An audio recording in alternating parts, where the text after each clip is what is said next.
Okay, so let's work our way through a typical example of how these things go. And in this section, I would encourage you to use a calculator because we're going to be, or Desmos or some other computational way of working with the numbers, because we're going to be working with stuff where you're not going to want to carry a ton of numbers around when you could just write a single number that approximates the solution that we're after. Okay, so in this one, non-exact answers are appropriate. And I would also prefer that when we write something down, that we write down some sort of unit to indicate that we know what we're talking about. So let's begin with this logistic growth problem.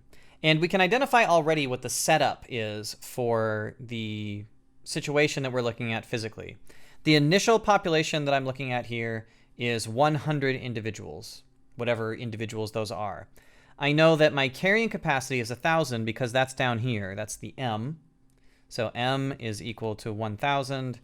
P naught, that is the initial population, was equal to 100. And then K, my growth constant, is 0.08. So I want to describe what happens in the solution to this, and then I'm going to use it to predict some outputs to the situation. So the questions are, 1, I want to know what the population is at time 40. 2, I want to know what the population is at time 80. And then 3, the classic reversal question. I tell you the population, and you have to find the time that it happened at. When is P of T equal to 900? So the solution to the logistic equation in this case, and here I'm going to point out I made a slight error in my presentation of the previous section where this should be a plus and not a minus. The solution to this particular logistic equation, when I look at the formula and write it down, is equal to 1,000 over 1 plus a e to the minus 0.08t.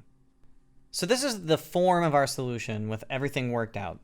And at this point, we could write down that P of 40, well, that's just as simple as plugging the 40 in for the t everywhere in the equation. That should be 1,000 over 1 plus 9 times e to the minus 0.08 times 40. And that turns out to be approximately equal to 731.6. Likewise, the population at time 80 is equal to 1,000 over 1 plus 9 e to the minus 0.08 times 80.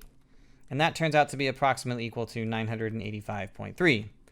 The hard one is to go the other direction, where I tell you the population at a given time, and you need to figure out what the time was that it came from. So if I tell you that at a particular time, the population is equal to 900, what is T? Well, that's harder. Because now I'm saying, well, 900 is equal to 1,000 over 1 plus 9 e to the minus 0.08t, where t is the unknown that I need to isolate. And this is just going to require some algebra of fractions and exponentials. So if I divide both sides by 1,000, I get 9/10 is equal to 1 over 1 plus 9 e to the minus 0.08t.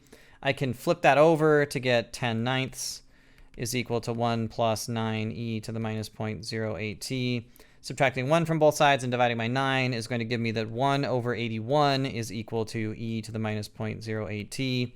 Logging both sides is going to give me that the natural log of 1 over 81 is equal to minus 0.08t. Of course, the natural log of a fraction is negative, which means that I should expect this to be a positive number, which is good because I want time to move in a forward direction. So this says that t is equal to negative natural log of 81 over minus 0.08. And then when you do that and you compute, you end up with t is equal to 54.9 approximately. Okay, so this is typical of these type of exercises. Be patient. You know, you have to, in order to solve this, even with your calculator, you're going to have to get to a point where you have an expression that's easy to put in. The algebra that we did here isn't strictly necessary, but it's much easier to type in something like the natural log of 81 over 0.08 than it is to try to plug in some nasty pile of garbage like I had right here and try to undo what t could even possibly be equal to. All right, so thanks for bearing with me through all this, and I will see you guys in the next video.